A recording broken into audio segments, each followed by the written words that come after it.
Historia de la filosofía, por Nicolás Abagnano, volumen 3, 159, parte séptima, la filosofía entre los siglos XIX y XX, capítulo 2, la filosofía de la acción, 690, el modernismo.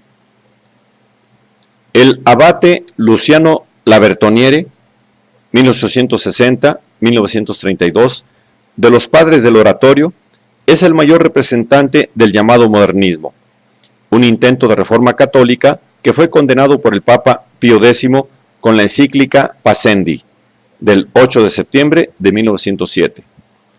Labertoniere fue el director de los Anales de Filosofía Cristiana, que se publicaron desde 1905 hasta 1913, y casi todos sus escritos fueron publicados en este periódico. Los más notables son los recogidos en los Ensayos de Filosofía Religiosa, de 1903. A ellos se añade el realismo cristiano y el idealismo griego, de 1904, en el cual Labertoniere contrapone a la filosofía griega, que ve en Dios una idea suprema, y el arquetipo de la naturaleza, el cristianismo, que ve en Dios la acción suprema y una acción inmanente en el espíritu del hombre. A continuación, Labertoniere publicó el ensayo sobre el camino del catolicismo, 1912, y en 1923 volvía a publicar la teoría de la educación, ya incluida en los ensayos. Después de su muerte se han publicado otros escritos que vienen a ser aclaraciones o ampliaciones de sus ideas fundamentales. Estudios sobre Descartes, 1935, Estudios de filosofía cartesiana y primeros escritos filosóficos, 1937, Ensayo de una filosofía personalista, 1942, Crítica del laicismo, 1948. El supuesto del que parte Labertoniere es el de que una verdad cualquiera no se hace nuestra, sino en la medida en que nos esforzamos para crearla en nosotros. Este supuesto es la base de la doctrina, que desde el punto de vista filosófico llama dogmatismo moral, y desde el punto de vista religioso, método de la inmanencia. Desde este punto de vista, la filosofía no es una ciencia, sino más bien el esfuerzo consciente y reflejo del espíritu humano para conocer las razones últimas y el verdadero sentido de las cosas. La filosofía es más acción que conocimiento, y, en realidad, la distinción misma entre conocer y obrar es viciosa. Una vez adquirido, se puede, ciertamente, considerar el conocimiento como independiente de la acción, como una cosa perfecta y acabada. Pero, considerándolo así, se hace de él una abstracción. Estas tesis son propuestas por Labertoniere únicamente en orden a la vida religiosa. La verdad sobrenatural, la verdad de la revelación, no tiene valor para el hombre si él no la recrea por su cuenta. Lo sobrenatural es la unión íntima de Dios con el hombre, la prolongación de la vida divina en la vida humana. El hombre no existe sino en esta unión, sino en cuanto reconoce en Dios su principio y su fin. Este reconocimiento constituye la búsqueda y el hallazgo de Dios. Dios, ciertamente, continúa siendo el principio del hombre, aunque él no lo reconozca como su fin. Pero en este caso, solo lo soporta. Reconociéndolo como fin, lo acepta y quiere, y con esto acepta y quiere también a los demás seres espirituales que dependen de Dios. De forma que este acto es una ratificación del acto creador, una respuesta de amor al amor de Dios. El orden sobrenatural se revela y afirma, pues, en la misma intimidad de la conciencia humana, de manera tal que si el hombre desea poseer a Dios y ser Dios, Dios ya se ha dado a él. He aquí cómo en la misma naturaleza pueden encontrarse y se encuentran las exigencias de lo sobrenatural. Indudablemente, estas exigencias pertenecen no a la naturaleza como tal, sino a la naturaleza penetrada e invadida por la gracia. Y, no obstante, la gracia es inseparable de la acción humana, y, por tanto, toda acción humana postula lo sobrenatural. Podríamos preguntar qué función tiene la Iglesia si la vida y la acción de lo sobrenatural son intrínsecas a la vida y a la acción del hombre. A dicha pregunta responde el ensayo sobre la teoría de la educación, en el cual la educación y el catolicismo se identifican, y el catolicismo es considerado como una organización social que, tomando la humanidad cual ella es en su miseria nativa, tiene por objeto libertarla y salvarla. Esta organización social es también, indudablemente, el resultado de una intervención especial de Dios, pero no es arbitraria ni algo superfluo impuesto a la humanidad por un capricho superior. En el campo de la exégesis bíblica, el modernismo ha encontrado su mejor representante en Alfredo Loisy, 1857-1940, que fue durante muchos años profesor de Historia de la Religión en el Colegio de Francia. Los escritos más conocidos de Loisy son El Evangelio y la Iglesia, 1902, y Sobre un pequeño libro, 1903. De estos libros se han sacado muchas de las proposiciones condenadas por el Papa Pío X en la encíclica Pascendi Dominici Gregis, del 8 de septiembre de 1907. Loisy respondió a la ordenación con un escrito titulado Simples reflexiones sobre el decreto del Santo Oficio, Lamentabili sane exitu, y sobre la encíclica Pascendi Dominici Gregis, 1908. Notables son los escritos de crítica bíblica, La religión de Israel, 1901, El cuarto evangelio, 1903, Los evangelios sinópticos, 1907-1908, Ensayo histórico sobre el sacrificio, 1920. En otros libros, Loisy ha desarrollado y reafirmado su concepción filosófica. La religión, 1917, La disciplina intelectual, 1919, La moral humana, 1923. Loisy ha concebido y practicado la exégesis bíblica como una exégesis puramente crítica e histórica, la cual no puede ver en la Biblia más que el documento humano de un periodo de la historia humana, y ha distinguido por ello esta forma de exégesis de la teología y pastoral, de la teológica y pastoral, que quiere sacar de la Biblia una lección apropiada a las necesidades actuales de los creyentes. Ha admitido de esta manera que algunos escritos del Viejo Testamento, por ejemplo el Pentateuco, han sido poco a poco enriquecidos y transformados por varias generaciones sucesivas, y que los mismos evangelios sinópticos han sufrido esa transformación gradual, que, enriqueciéndolos con un valor religioso más intenso, los ha alejado cada vez más de la verdad histórica. Con todo, contra la crítica protestante, y especialmente la de Adolfo Harnack, La esencia del cristianismo, 1900, ha afirmado que la creencia del cristianismo no puede hallarse solo en el evangelio, y no consiste en la relación directa y privada que éste puede establecer entre el alma individual y Dios, sino que se realiza en la tradición, que toma cuerpo y sustancia en la Iglesia. Este es, ciertamente, el punto de vista católico. Pero Loisy pretende, además, conforme al método de la inmanencia de Blondel y de la Bertonier, que lo esencial de la tradición no está en las fórmulas dogmáticas, sino en la inmediata experiencia religiosa, que encuentra en aquellas fórmulas su expresión imperfecta y relativa. Desde este punto de vista, el dogma se convierte en un símbolo y pierde su valor absoluto. Los símbolos y las definiciones dogmáticas están en relación con el estado general de los conocimientos humanos del tiempo y del ambiente en que se han constituido.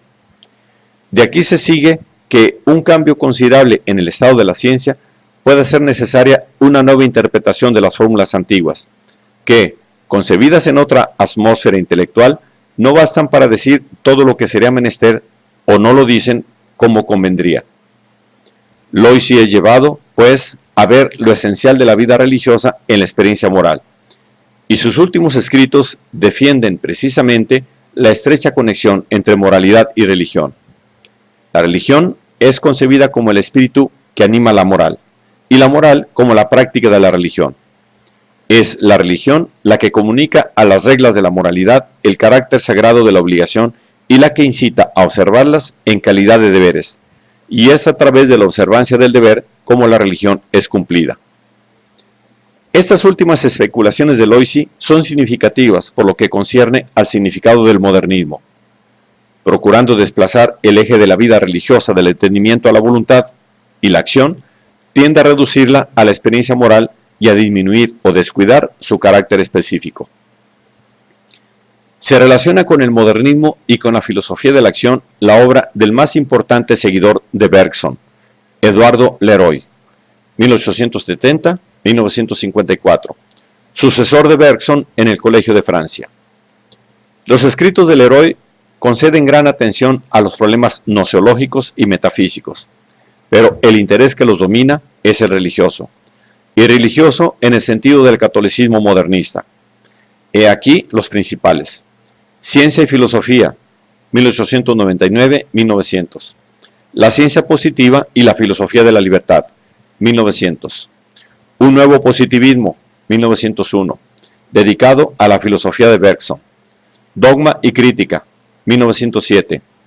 La exigencia idealista y el hecho de la evolución, 1927. Los orígenes humanos y la evolución de la inteligencia, 1928. El pensamiento intuitivo, 2 volúmenes, 1929-1930. El problema de Dios, 1929. Leroy es uno de los críticos más radicales de la ciencia contemporánea.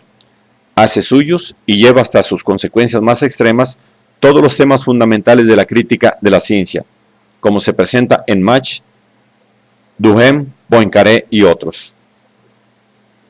Pero para él, la crítica de la ciencia no tiene su fin en sí misma, esto es, no tiene como finalidad reconducir el saber científico en aquellos límites que le garantizan eficacia y validez, sino más bien desvalorizar tal saber en provecho del pensamiento intuitivo y de la fe religiosa que él pretende fundar sobre esto. La crítica de la ciencia es, en él, por tal motivo, una desvalorización total del pensamiento discursivo. Leroy cree que el mérito de Bergson ha sido haber afirmado la subordinación de la idea a la realidad y de la realidad a la acción, y, por tanto, el haber visto en la acción el principio y el fin de las cosas, y en la inteligencia solo una luz que nos guía y no ya una fuerza que se baste a sí misma. La visión común del mundo lleva los signos de nuestra intervención elaboradora, mediante la cual hemos introducido en la realidad percibida acomodaciones y simplificaciones, de manera que en las cosas se refleja principalmente nuestra misma actividad. El pensamiento discursivo sustituye el dato primitivo, absolutamente heterogéneo, fluido, continuo y móvil, por una construcción ordenada en la cual las cosas se perfilan con netos contornos en el tiempo y en el espacio. Se trata de una construcción que el espíritu humano ha producido por las necesidades de la acción, pero que es fruto de abstracciones y simplificaciones arbitrarias. Y aún más arbitrarias son las abstracciones y simplificaciones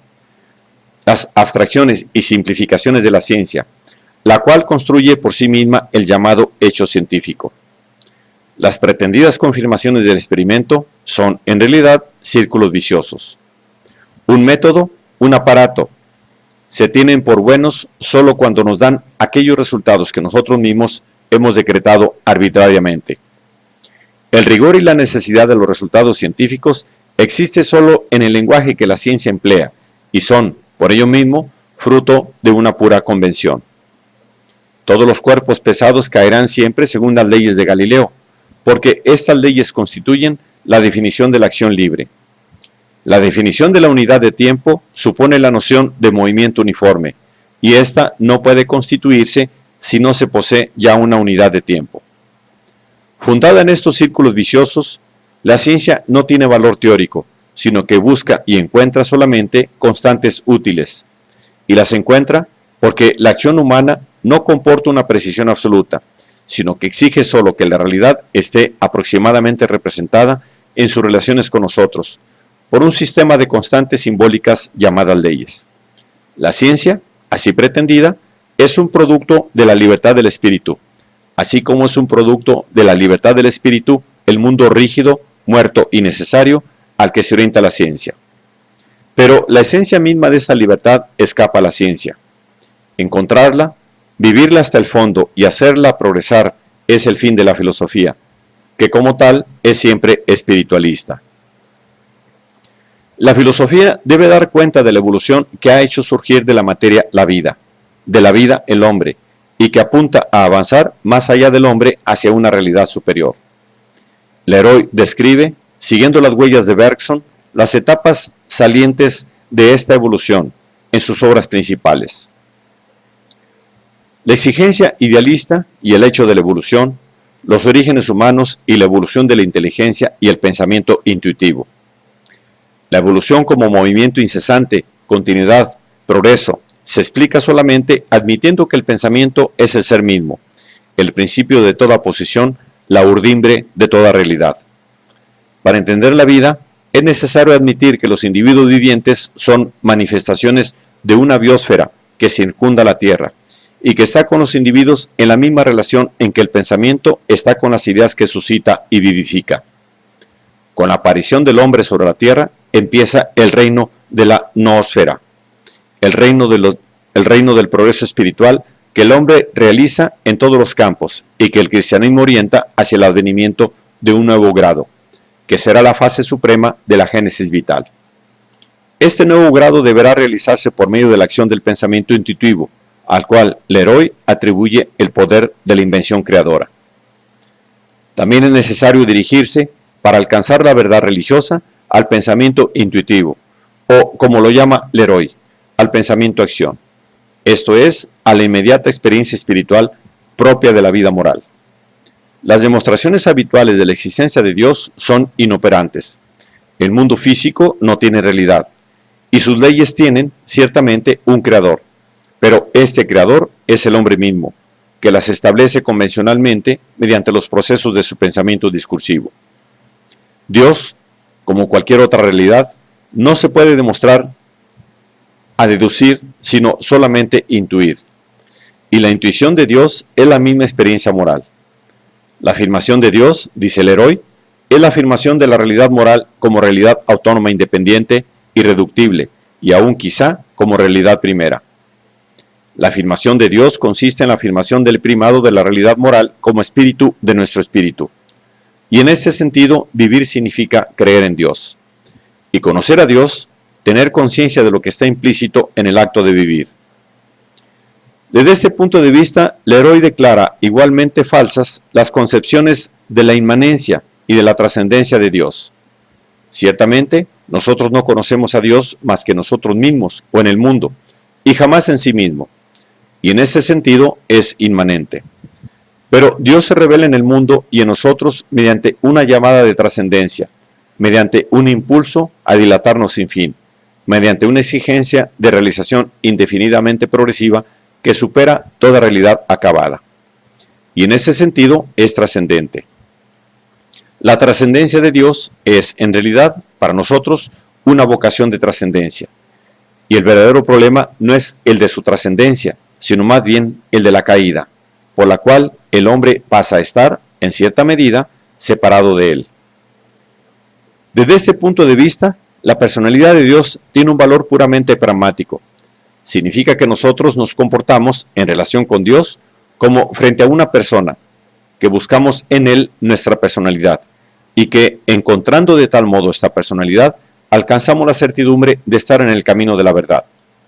El dogma tiene también valor pragmático. El dogma tiene también valor pragmático. Según Leroy, es la fórmula de una regla de conducta práctica. En esto consiste su significado positivo, lo cual, por otra parte, no excluye su relación con el pensamiento.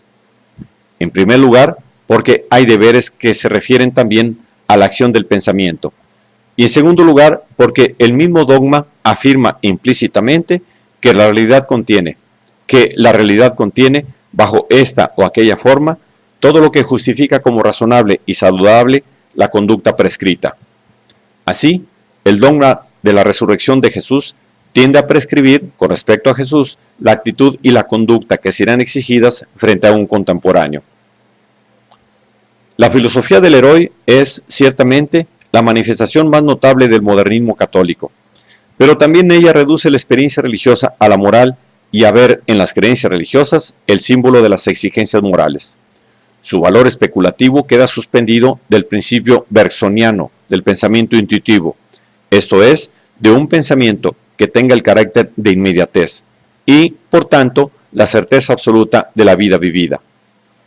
Escapa a estos filósofos que la vida vivida, la cual es tan poco inmediata que se enlaza y vincula en todos sus momentos con el pensamiento discursivo y que no puede pasar sin este precisamente, sobre todo para su conservación práctica, no tiene ninguna certeza y seguridad, sino que es ella misma y con motivo de aquella misma movilidad tan exaltada por los bersonianos, extremadamente incierta, inestable y poco segura. El pensamiento inmediato es otra forma del mito de la estabilidad y seguridad del propio destino, al que el hombre filosófico permanece todavía ligado tenazmente en buena parte de la filosofía contemporánea.